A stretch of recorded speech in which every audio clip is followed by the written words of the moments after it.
27 साल की उम्र में लियाम दुनिया के सबसे कम उम्र के अरबपतियों में से एक बन चुका था। उसके पास हर वो चीज थी जिसे दुनिया सपना कहती है।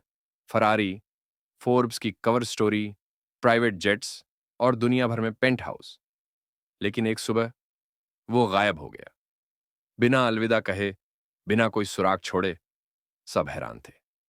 लोग सोचते रहे, क्या हुआ? और जो कोई नहीं जानता था वो ये कि ये गायब होना एक अंत नहीं, एक शुरुआत थी। लोगों को लगता था लियाम की जिंदगी परियों की कहानी है, जहां सिर्फ जीत है, शोहरत है और ताकत है।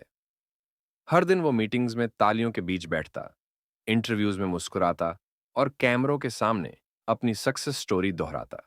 लेकिन अंदर ही अंदर वो खुद से सवाल कर रहा था, क्या मैं वाकई खुश हूं?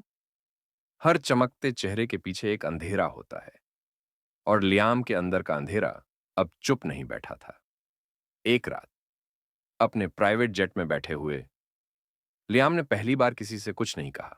ना मैसेज, ना कॉल, ना इवेंट की तैयारी, बस खामोशी थी।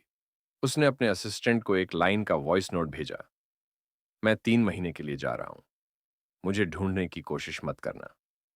और अगली सुबह जब दुनिया उसकी फोटो शेयर कर रही थी, लियाम बर्फ से ढकी एक पहाड़ी पर अकेला खड़ा था। वो जगह इंटरनेट से दूर थी, लोगों से दूर थी, लेकिन शायद पहली बार लियाम अपने आप के करीब था। सुबह की शुरुआत अब कॉफी मशीन नहीं, नदी से पानी भरने और लकड़ियां काटने से होती थी। दोपहर को वो घंटों तक सिर एक पेड़ के नीचे बैठा रहता, बिना किसी घड़ी, बिना किसी डेडलाइन के। रातें किताबों के साथ कटती थीं और कहानियों में उसे वो इंसान फिर से मिल रहा था जो कभी खो गया था। एक रात पुराने डायरियों के पन्ने पलटते हुए उसे अपना 13 साल का लिखा एक नोट मिला। एक दिन मैं लोगों की जिंदगी बेहतर बनाऊंगा। पैसों की दुनिया में कहीं वो बच्चा खो गया था जो सिर्फ अच्छा इंसान बनना चाहता था। उस रात वो पहली बार टूटा, लेकिन उस टूटन में भी एक शांति थी, क्योंकि वो जान चुका था कि उसे क्या नहीं चाहिए। शायद यही खामोशी असली जवाब थी, जो शोर में कभी सुनाई नहीं दी। अब लियाम हर दिन सूरज उगने से पहले उठता और एक पहाड़ी छोटी पर ध्यान लगाता। धीरे धीरे उसने बोलना बंद कर दिया और सुनना शुरू किया, खुद की आवाज को। अब उसे सफलता की परिभाषा बदलनी थी। पैसा नहीं, सुकून। तालियां नहीं, सच्चाई। हर शाम वो अपनी मेहनत से उगाए गए फूलों को पानी देता, जैसे वो अपने अंदर के जख्मों को भर रहा हो। 3 महीने बाद लियाम वापस लौटा, लेकिन अब वो पहले वाला लियाम नहीं था। अब उसके हाथ में कॉन्ट्रैक्ट नहीं, मिट्टी थी। और उसकी आंखों में लालच नहीं, लक्ष्य था।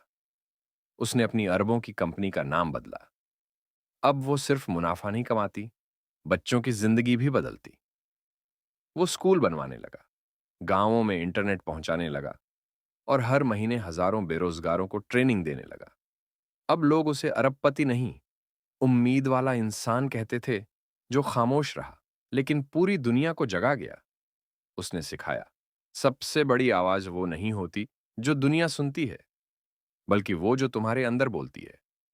हर कोई कहता था वो आदमी बदल गया, पर सच ये था कि वो सिर्फ खुद बन गया। कभी कभी सबसे बड़ी जीत हारने के बाद मिलती है, जब तुम खुद को दोबारा चुनते हो। अगर इस कहानी ने आपको कुछ महसूस कराया, तो उसे सिर्फ महसूस मत करो, उसे जियो। वीडियो को शेयर करो ताकि किसी और का अंदर का लियाम जाग सके। और सब्सक्राइब जरूर करना, अगली कहानी शायद तुम्हारी हो।